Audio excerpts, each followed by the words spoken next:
முதல் வாசகம். திருத்தூதர் பணி அதிகாரம் 2, திருவசனங்கள் 36 முதல் 41 வரை. ஆகையால் நீங்கள் சிலுவையில் அறைந்த இந்த இயேசுவை கடவுள் ஆண்டவரும் மெசியாவும் மாக்கினார் என்பதை இஸ்ரேல் மக்களாகிய நீங்கள் அனைவரும் உறுதியாக அறிந்து கொள்ளுங்கள். அவர்கள் இதை கேட்டு உள்ளம் குத்தப்பட்டவர்களாய் பேதுருவையும் மற்ற திருத்தூதர்களையும் பார்த்து, சகோதரரே, நாங்கள் என்ன செய்ய வேண்டும் என்று கேட்டார்கள். அதற்கு பேதுரு அவர்களிடம், நீங்கள் மனம் மாறுங்கள், உங்கள் பாவங்களிலிருந்து மன்னிப்பு பெறுவதற்காக ஒவ்வொருவரும் இயேசு கிறிஸ்துவின் பெயரால் திருமுழுக்கு பெறுங்கள். அப்பொழுது தூய ஆவியை கொடையாக பெறுவீர்கள். ஏனென்றால் இந்த வாக்குறுதியானது உங்களுக்கும் உங்களது பிள்ளைகளுக்கும் தொலையில் உள்ள யாவருக்கும் ஆண்டவராகிய கடவுள் தம்மிடம் அழைக்கும் அனைவருக்கும் உரியது என்றார். மேலும் அவர் வேறு பல சான்றுகளை எடுத்து கூறி, நெறிகெட்ட இந்த தலைமுறையிலிருந்து உங்களை காப்பாற்றிக் கொள்ளுங்கள் என்று அறிவுறுத்தினார்.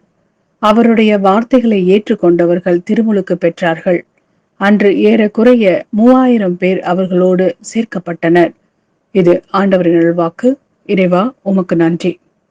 யோவான் எழுதிய நற்செய்தி அதிகாரம் 20, திருவசனங்கள் 11 முதல் 18 வரை. மரியா கல்லறைக்கு வெளியே நின்று அழுது கொண்டிருந்தார். அழுது கொண்டே கல்லறைக்குள் குனிந்து பார்த்தார். அங்கே வெண்ணாடை அணிந்த 2 வானதூதரை அவர் கண்டார். இயேசுவின் உடலை வைத்திருந்த இடத்தில் ஒருவர் தலைமாட்டிலும் மற்றவர் கால் மாட்டிலுமாக அவர்கள் அமர்ந்திருந்தார்கள்.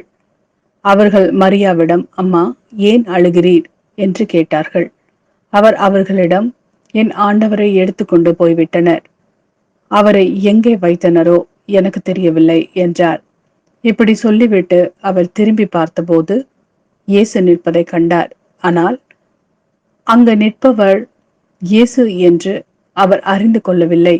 இயேசு அவரிடம், ஏனம்மா அழுகிறாய்? யாரை தேடுகிறாய் என்று கேட்டார். மரியா அவரை தோட்டக்காரர் என்று நினைத்து அவரிடம், ஐயா, நீர் அவரை தூக்கி கொண்டு போயிருந்தால் எங்கே வைத்தீர் என சொல்லும், நான் அவரை எடுத்து செல்வேன் என்றார்.